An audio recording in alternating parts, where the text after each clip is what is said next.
जय हिंद दोस्तों, आपका स्वागत है आपके अपने पसंदीदा चैनल स्टडी एंड अपडेट्स में। जय हिंद दोस्तों, मैं राजकमल आप सभी का स्वागत करता हूं स्टडी एंड अपडेट्स में। और आज के इस वीडियो में हम लोग एसएससी कांस्टेबल के लिए प्रैक्टिस सेट करने वाले हैं। ठीक है, प्रैक्टिस सेट फर्स्ट का पार्ट बी जो कि जीके एवं जनरल अवेयरनेस होता है, आज वो करने वाले हैं। ठीक है, तो चलिए शुरुआत करते हैं। इसमें 25 प्रश्न रहेंगे, वो 25 तो मैं बताऊंगा और एक प्रश्न आपसे एराइज करूंगा, उसका उत्तर आपको कमेंट बॉक्स में देना है। ठीक है, और ये जो एक प्रश्न रहेगा यह करंट अफेयर्स से रहते हैं, तो इसको जरूर लगाइए क्योंकि इस बार जो सिलेबस है उसमें करंट अफेयर्स अधिक आने वाले हैं, तो इसलिए करंट अफेयर्स जरूर देखिए, इनके प्रश्न जरूर लगाइए। ठीक है, तो चलिए शुरू करते हैं। 26 आपको दिया गया है, dash cabs are network of escaped cabs located in Mumbai harbour. देखिए यहाँ पर आपसे पूछ रहा है कि इन चार ऑप्शन में से, ठीक है, अजंता की गुफा, एलोरा की गुफा, एलिफेंटा की गुफा और बादामी की गुफा, तो इन सभी गुफाओं में ऐसा कौन सा गुफा है जो मुंबई हार्बर में स्थित है और यह शिल्प गुफाओं का एक नेटवर्क है। बताइए क्या हो जाएगा। यहाँ पर उत्तर होगा आपका एलिफेंटा कैव्स। ठीक है, एलिफेंटा गुफा जो है वह मुंबई हार्बर में स्थित है और यह शिल्प गुफाओं का नेटवर्क माना जाता है। इसे 1987 में, ठीक है, यूनेस्को द्वारा विरासत स्थल में शामिल किया गया था। ठीक है, तो उत्तर क्या हो जाएगा आपका 26 का उत्तर आपका सी हो जाएगा। ठीक है, अच्छा मुझे ये बताइए, अजंता और एलोरा ये गुफाएं कहाँ पर हैं। तो ये गुफाएं आपके औरंगाबाद में स्थित है। ठीक है, अजंता नामक गांव जो है वहां पर स्थित है। ओके, और बादामी कहाँ पर है, बादामी कैप्स, तो बादामी कैप्स जो है यह कर्नाटक में स्थित है। ठीक है, समझ गए। आगे बढ़ें। अब देखिए 27 दिया गया है, national film award has been administered since. राष्ट्रीय फिल्म पुरस्कार डैश से प्रारंभ किए। देखिए राष्ट्रीय फिल्म पुरस्कार की जो स्थापना है वह 1954 में किया गया था, 1954 में। लेकिन 1954 से डिस्ट्रीब्यूशन नहीं हुआ इसका। इसका डिस्ट्रीब्यूशन कब हुआ, इसका डिस्ट्रीब्यूशन जो है वह 1973 से हुआ। ठीक है, 1973 में क्या हुआ था कि भारतीय राष्ट्रीय पुरस्कार के साथ साथ भारतीय अंतर्राष्ट्रीय फिल्म महोत्सव और उसके साथ साथ भारतीय पैनोरमा, इन सब का संचालन भारत सरकार के द्वारा एक साथ किया गया था। किसके द्वारा, भारत सरकार के फिल्म निदेशालय द्वारा। ठीक है, तो उसी समय से राष्ट्रीय फिल्म पुरस्कार दिया जाता है। तो उत्तर क्या हो जाएगा 1973, उत्तर आपका ए हो जाएगा। यदि स्थापना पूछता तो 1954 होता और कब से दिया जा रहा है ये पूछा है, इसलिए उत्तर 1973 होगा। ठीक है, आगे बढ़े। अब देखिए 28 दिया गया है, in which form is glucose stored in our body. हमारे शरीर में ग्लूकोज किस रूप में संचित होता है। देखिए ग्लूकोज जो है वह मूल तौर पर हमारे शरीर में यकृत में, ठीक है, कहाँ पर होता है, यकृत में होता है संग्रहित, यकृत में ग्लाइकोजोन। ठीक है, देखिए यहाँ पर सी में दिया गया है, ग्लाइकोजोन के नाम से संग्रहित होता है। और जब जब जरूरत पड़ती है ग्लूकोज की तो यकृत से यह सभी अंगों में जाता है। ठीक है, यकृत वाला ही ग्लूकोज सभी अंगों में जाता है, अन्यथा यदि कहीं और स्टोर हो जाता है तो उसका प्रयोग उतना नहीं होता है। ठीक है, लेकिन जब यकृत में रहता है तो जब भी जरूरत पड़ती है ग्लूकोज का तो यह तुरंत सभी अंगों तक पहुंचता है। और यदि आपके शरीर में ग्लूकोज खत्म हो जाता है तब क्या होता है, वसा जो होता है उसको ग्लूकोज के रूप में परिवर्तित करके पूरे शरीर में फैलाया जाता है। ठीक है, तो उत्तर क्या हो जाएगा आपका 28 का उत्तर सी हो जाएगा, ग्लाइकोजीन। ठीक है, चलिए आगे बढ़े। 29 दिया गया है, where do plant synthesise protein from. पौधे जो हैं वह प्रोटीन की संश्लेषण कहाँ से करते हैं। देखिए जब कभी भी प्रोटीन संश्लेषण की बात की जाए तो इसमें आपके अमीनो अम्ल, अमीनो अम्ल यह सबसे पहले आते हैं और इन्हीं की वजह से प्रोटीन संश्लेषण होता है। तो यहाँ पर देखिए अमीनो अम्ल आपको सी में दिया गया है ना, तो उत्तर क्या हो जाएगा सी हो जाएगा। जब कभी भी प्रोटीन संश्लेषण की बात की जाए तो आपको सबसे पहले माइंड में अमीनो अम्ल आना चाहिए। ठीक है, अब देखिए 30 दिया गया है कि which part of brain is responsible for triggering actions like thinking, intelligence, memory and ability to learn. कहता है कि दिमाग का ऐसा कौन सा हिस्सा है जो कि सोचने, बुद्धिमानी, स्मृति और सीखने की क्षमता, इन सभी क्रियाओं के लिए प्रेरित करता है। बताइए कौन सा पार्ट होगा।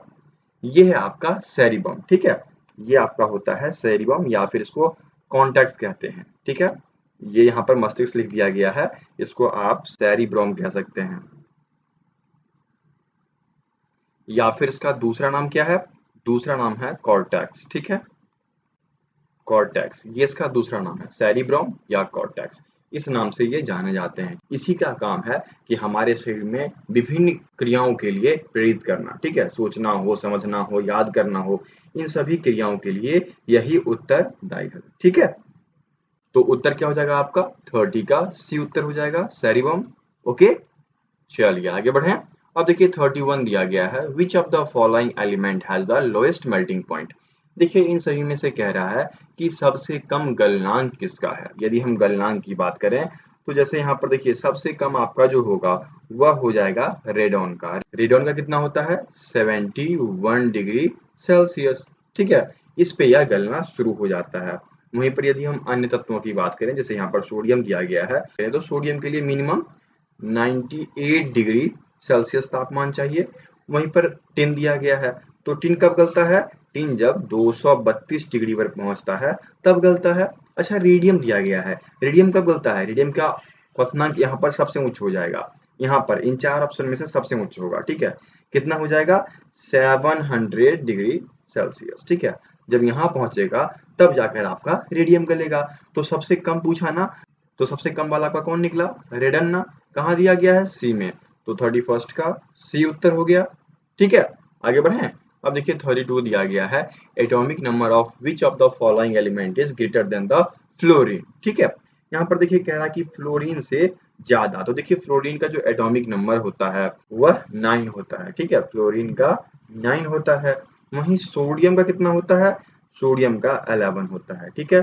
नाइट्रोजन का कितना होता है, नाइट्रोजन का आपका 7 हो जाता है।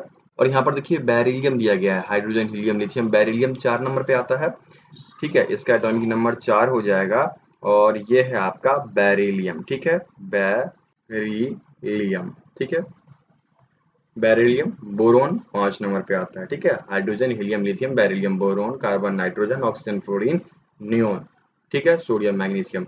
तो यहाँ पर सबसे ज्यादा किसका हो गया, सोडियम का हो गया ना, कितना है 11, उत्तर क्या हो जाएगा 32 का ए हो जाएगा। मिनिमम 30 तक तो आप लोगों ने याद कर रखा होगा, बोला गया था ना आपको 10th क्लास में याद करने को, तो 30 तक तो आपको याद ही होना चाहिए मिनिमम, ठीक है।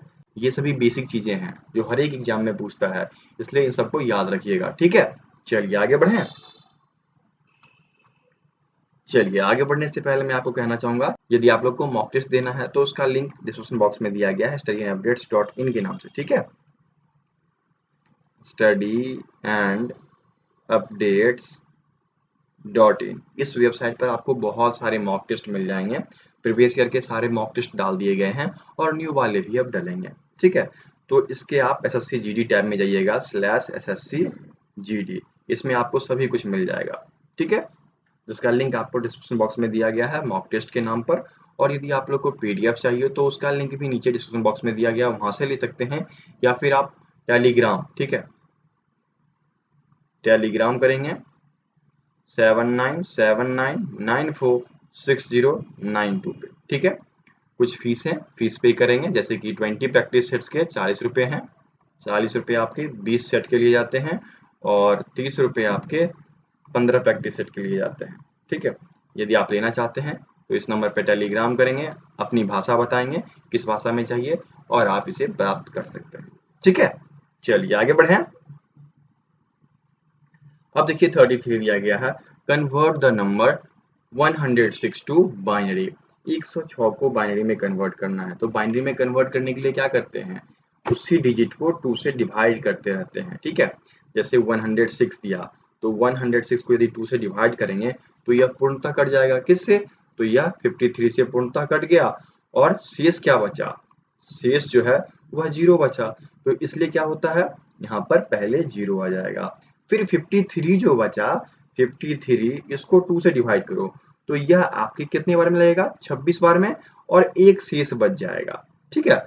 अब ये जो शेष बचा इसको हम नेक्स्ट में लिखेंगे।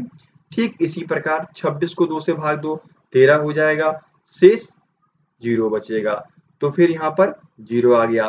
फिर नेक्स्ट चलिए 13 को 2 से भाग दो, कितना हो जाएगा 6, और शेष 1 बचेगा, तो ये 1 यहाँ चला गया, ठीक है।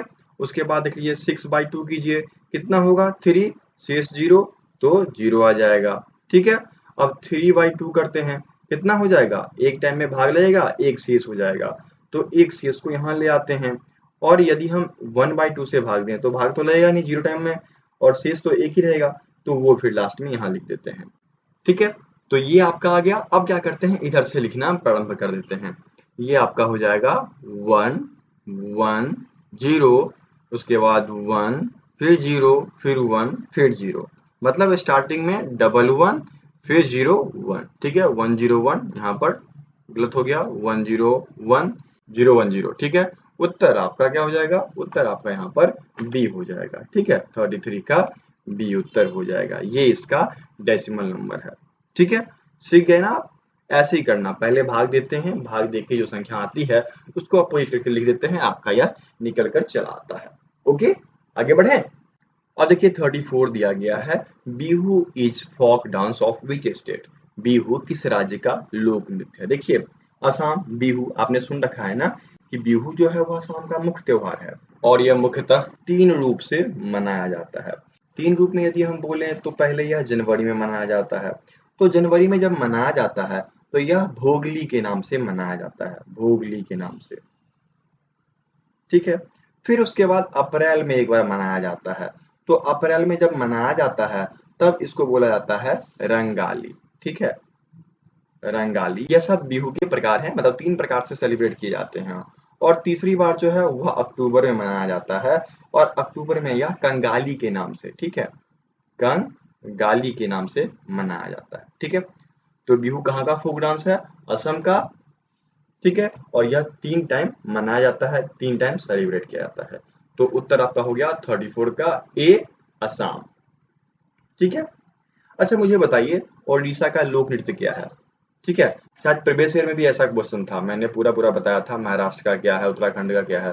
तो आप लोग कमेंट बॉक्स में कमेंट कीजिए, यहाँ पर तो मैंने ये बता दिया, बाकी आप कमेंट बॉक्स में कमेंट कर सकते हैं। ठीक है, चलिए आगे बढ़ते हैं। अब देखिए बहुत ही अच्छा प्रश्न, और ये करंट अफेयर का प्रश्न है। ठीक है, इसमें आप देखिए क्या दिया गया आपको, new vice chief of naval staff is, कह रहा है कि नौसेना स्टाफ 2021 के नए उप प्रमुख कौन है। देखिए यह रिसेंट की कहानी है, 3-4 दिन पहले की। ठीक है, 3-4 दिन पहले 31 अगस्त 2021 को एडमिरल जनरल जी अशोक कुमार ये रिटायर हो गए। ठीक है, कितने वर्ष की उम्र में, तो 39 ईयर की उम्र में। अब इनकी जगह एनएस घोरमांडे जी को लाया गया है। एनएस घोरमांडे जी जो हैं वह वाइस चीफ हैं नेवल स्टाफ के। ठीक है, तो उत्तर क्या हो जाएगा आपका, 35 का बी हो जाएगा। ठीक है, बिल्कुल करंट अफेयर से प्रश्न है। ठीक है, चलिए आगे बढ़े। अब देखिए आपको 36 दिया गया है, government borrowing to finance budget deficits, कह रहा है कि बजट घाटे को वित्त पोषित करने के लिए सरकार उधार ले रही है। अब सरकार जब उधार ले रही है तो इसका क्या असर होगा, बताइए इकोनॉमी पे क्या असर पड़ेगा। तो असर यही होगा कि जो ब्याज का दर है, ठीक है, रेट ऑफ इंटरेस्ट है, वह बढ़ता चला जाएगा। ठीक है, तो उत्तर आपका यहाँ पर देखिए, will put upwards pressure on interest rate. ठीक है, ब्याज दरों पर दबाव बढ़ेगा। ठीक, तो 36 का डी उत्तर हो गया।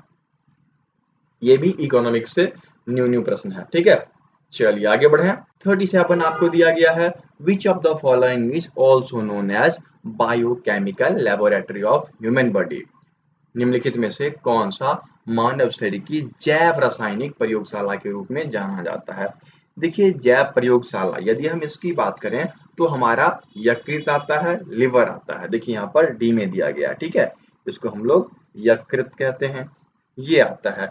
ये लगभग 500 से ऊपर कार्यों का निष्पादन करता है। 500 प्लस कार्य जो हैं वह आपके यकृत के द्वारा होते हैं। ठीक है, और यदि इसकी बात की जाए तो मूल तौर पे ये 4 हार्मोन का संश्लेषण करता है, 4 प्रकार के हार्मोन का संश्लेषण करता है। ठीक है, और इसी हार्मोन के संश्लेषण की वजह से हमारे शरीर में विभिन्न क्रियाएं, जैसे कि मैंने आपसे कहा ना कि 500 से अधिक क्रियाएं ये करता है, तो इसी हार्मोन की मदद से ये सभी क्रियाएं संपन्न करता है। ठीक है, अब बात ये आती है कि इनको जैव रासायनिक प्रयोगशाला क्यों कहा गया। तो वो इसलिए कहा गया कि ये क्या करते हैं, जो भी हमारे शरीर में प्रोटीन संश्लेषण होता है, पाचन, ठीक है, पाचन के संबंधित जो भी कार्य होते हैं वह इनके द्वारा किए जाते हैं। इसलिए इनको मूल तौर पर biochemical laboratory of human body बोला जाता है। ठीक है, तो 37 का डी उत्तर हो गया। ओके, आगे बढ़े। अब देखिए दिया गया है 38, बांधवगढ़ राष्ट्रीय उद्यान किस राज्य में है? देखिए बांधवगढ़ राष्ट्रीय उद्यान जो है यह नेशनल पार्क है जो कि उमारिया जिले में है, और उमारिया जिले जो है वह मध्य प्रदेश में पड़ता है। ठीक है, तो उत्तर आपका डी हो जाएगा। और इसको 1968 में राष्ट्रीय उद्यान के रूप में घोषित किया गया था। ठीक है, उत्तर आपका क्या हो गया? 38 का डी हो गया। ओके, आगे बढ़े। अब देखिए 39 दिया गया है, how many steps are there in Surya Namaskar? Surya नमस्कार में कितने चरण होते हैं ये आपको बताना है। तो सूर्य नमस्कार में कुल 12 चरण होते हैं। अब ये 12 चरण यदि मैं बताऊं आपको तो शुरुआत यहाँ से करते हैं प्रणामासन से। ठीक है, पहले प्रणामासन होता है, फिर हस्त उत्तासन होता है, फिर हस्त पादासन होता है, फिर एक पद प्रसारणासन होता है, फिर अधोमुख हो गया जिसमें कि अधोमुख श्वानासन आते हैं, फिर अष्टांग हो गया, अष्टांग में क्या करते हैं? नमस्कार करते हैं, फिर भुजंगासन हो गया, फिर आपको अधोमुक्त श्वानासन हो गया, अश्व संचालन हो गया, उत्तनासन हो गया, हस्त उत्तनासन हो गया, और फिर आपका लास्ट में प्रणमासन होता है। ठीक है, तो कुल 12 स्टेप हैं जो कि सूर्य नमस्कार में किए जाते हैं। बहुत सारे लोग करना तो चाहते हैं लेकिन नहीं कर पाते हैं क्योंकि इसके 12 स्टेप बहुत ही हार्ड होते हैं। और आपको पता है कि लोग हार्ड काम से कितना भागते रहते हैं, सबको आसान काम करना है। आजकल जो लाइफ हो गई है ना, सबको आसान काम करना है, कोई भी हार्ड काम नहीं करना चाहता है ना ऐसा। तो यहाँ पर उत्तर क्या हो जाएगा आपका? 39 का बी उत्तर हो जाएगा कि सूर्य नमस्कार में कुल 12 स्टेप होते हैं। ठीक है, आगे बढ़े। अब देखिए 40 आपको दिया गया है, हु प्रपोज्ड कंटिन्यूटल ड्रिफ्ट थ्योरी? ठीक है, महाद्वीपीय बहाव सिद्धांत का प्रस्ताव किसने दिया था? देखिए महाद्वीपीय बहाव का सिद्धांत यदि ये आता है तो यह 1912 में दिया गया था। किसके द्वारा? अल्फ्रेड वैगनर के द्वारा। ठीक है, 1912 में ये दिया गया था।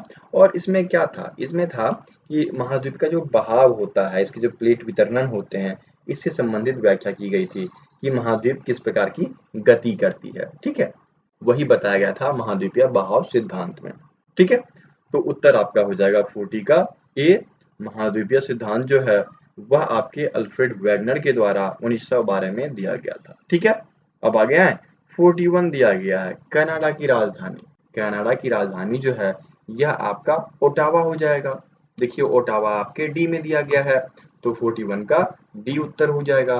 राज्य राजधानी एवं उसके मुद्रा, ये भी आपको याद रखने हैं। एक प्रश्न तो इससे आते हैं, जैसे करंट अफेयर के 2 प्रश्न आ गए। ठीक है, उसके बाद राज्य राजधानी मुद्रा के 1 प्रश्न आ गए, इकोनॉमिक्स से आपके 2-3 प्रश्न आते हैं। ठीक है, सिविक्स से आपके 2-3 प्रश्न आते हैं, उसके बाद फिर साइंस के प्रश्न चले आते हैं। तो इस प्रकार से जनरल अवेयरनेस और जीके तैयार किया जाता है। ओके, बाकी मैंने प्रीवियस ईयर के 5-6 सेट करवा दिए हैं, और जैसे ये कंप्लीट होता है फिर एक सेट प्रीवियस ईयर, फिर एक सेट आपका प्रैक्टिस सेट चलता रहेगा। ठीक है, चलिए आगे बढ़े।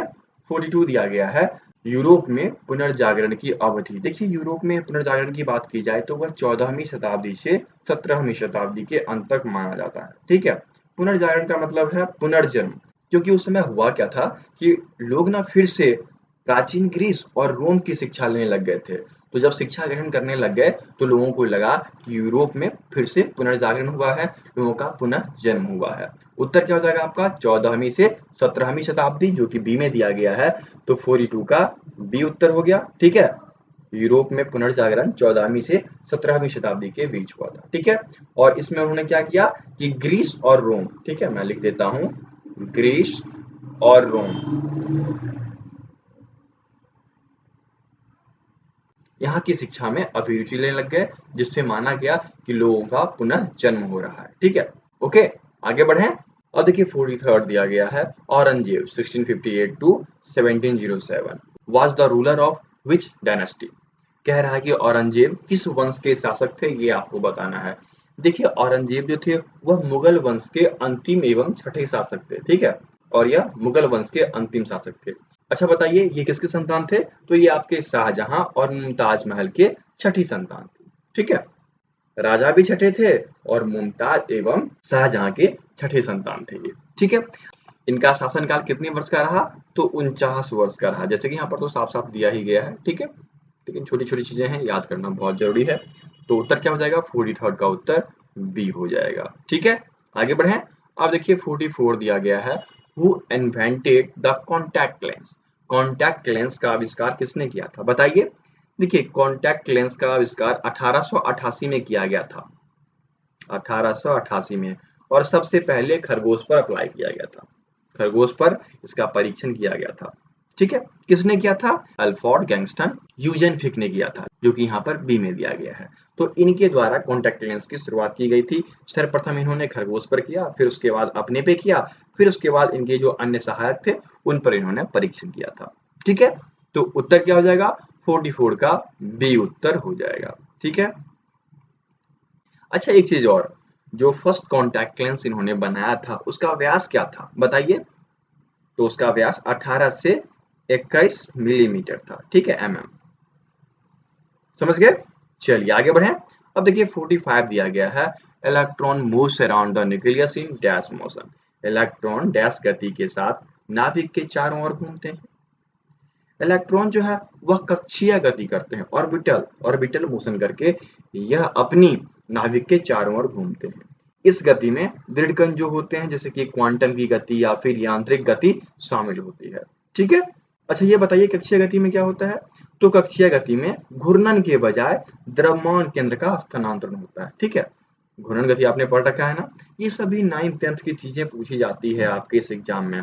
मैंने जितनी भी प्रीवियस ईयर किया है सभी में 9th-10th की चीजें हैं। तो मैं आपसे कहूंगा कि 9th और 10th, ठीक है, 9th और 10th का साइंस और सोशल साइंस, सोशल साइंस में आपके चले आते हैं सिविक्स, हिस्ट्री, ठीक है, ज्योग्राफी और इको। ठीक है, ये चले आते हैं। और साइंस में आपके 3 पार्ट हैं ही, फिजिक्स, केमिस्ट्री, बायोलॉजी। ये यदि आप पूरा पूरा पढ़ लेते हैं ना तो जीडी का एग्जाम आप इजिली निकाल लेंगे। ठीक है, याद होना चाहिए ये सभी चीजें। तो उत्तर क्या हो जाएगा? 45 का उत्तर सी हो जाएगा, ऑर्बिटल कक्षीय गति। ठीक है, 46 आपको दिया गया है, blood pressure is measured by. रक्तचाप डैश द्वारा मापा जाता है, बताइए। सब जानते हैं, जल्दी बताइए उत्तर क्या हो जाएगा यहाँ पर। यहाँ पर उत्तर आपका हो जाएगा रक्त दाब मापी। एस्फेगमो मैनोमीटर के द्वारा जो है आपका रक्तचाप मापा जाता है। ठीक है, तो उत्तर यहाँ पर आपका क्या हो जाएगा? 46 का बी उत्तर हो गया। अच्छा ये बताइए बैरोमीटर क्यों प्रयोग में लाया जाता है। तो बैरोमीटर आपका एटमॉस्फेरिक प्रेशर मेजर करने के लिए रूप में लाया जाता है। ठीक है, उसके बाद आपको देखिए थर्मोमीटर दिया गया है, तो शरीर का तापमान। ठीक है, एक आपका रह गया हाइड्रोमीटर, तो ये आपका स्पेसिफिक ग्रेविटी मेजर करने के लिए। ठीक है, स्पेसिफिक ग्रेविटी ये मेजर करने के लिए प्रयोग में लाया जाता है। तो यहाँ पर उत्तर क्या हो जाएगा? 46 का उत्तर बी हो जाएगा। ठीक है, चलिए आगे बढ़े। 47 आपको दिया गया है, first leader of opposition in Lok Sabha was. Lok Sabha में विपक्ष के पहले नेता डैश थे। चलिए जल्दी से उत्तर बताइए इसका। इसमें उत्तर आपका हो जाएगा ए के गोपालन।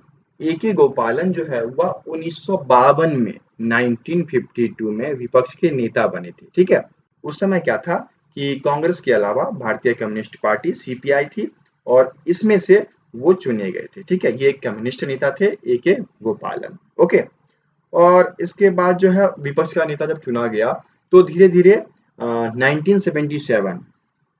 1977 में विपक्ष के नेता को संसद अधिनियम के द्वारा, संसद अधिनियम 1977 के अंतर्गत भत्ते वगैरह दिए गए। ठीक है, वेतन वगैरह दिया जाने लगा। तो उत्तर क्या हो जाएगा? 47 का बी उत्तर हो जाएगा, ए के गोपालन। ठीक है, आगे बढ़े। अब देखिए 48 दिया गया है, the number of parliament seats Rajya Sabha of West Bengal. Paschim Bangal की संसदीय सीट कितने हैं ये बताना है। देखिए तो राज्यसभा में जो है पश्चिम बंगाल के 16 सीट हैं। ठीक है, 16 सीट हैं पश्चिम बंगाल के। वहीं हम बात करें तो राज्यसभा में कुल 250 सीटें हैं, जिनमें की 245 सदस्य वर्तमान में कार्यरत हैं। ठीक है, अधिकतम सीटें 250 और कार्यरत 245। तो उत्तर क्या हो जाएगा? 48 का बी हो जाएगा। ठीक है, चलिए आगे बढ़े। 49 आपको दिया गया है, यह भी करंट अफेयर से है और इसमें दिया गया है dash recommended change in the structure and working of BCCI. Dash ने बीसीसीआई की संरचना और कामकाजों में बदलाव की सिफारिश की। बताइए क्या हो जाएगा उत्तर। देखिए जब क्रिकेट में मैच फिक्सिंग वगैरह बढ़ने लगा और कानून टूटने लग गए ज्यादा, तो उस समय उच्च न्यायालय ने लोढ़ा समिति, आप देख रहे होंगे ए में दिया गया है लोढ़ा समिति, तो इसकी स्थापना की गई थी 2015 में। कब? 2015 में इसकी स्थापना की गई। किसके द्वारा की गई थी? तो उच्च न्यायालय के द्वारा। किसने किया? उच्च न्यायालय ने लोढ़ा समिति की स्थापना की। ठीक है। इस समिति का मुख्य कार्य ये है कि बीसीसीआई क्रिकेट टीम की जो कानून व्यवस्था है उसको कायम रखना। ठीक है, उसमें कोई गड़बड़ी नहीं होनी चाहिए। तो 49 का उत्तर क्या हो जाएगा आपका? ए हो जाएगा, लोढ़ा कमेटी। ठीक है, अब चलिए आखिरी प्रश्न पे बढ़ते हैं। 50वां दिया गया है कि 5 point someone what not to do at IIT. ये एक पुस्तक है। इस पुस्तक के लेखक कौन है ये आपको बताना है।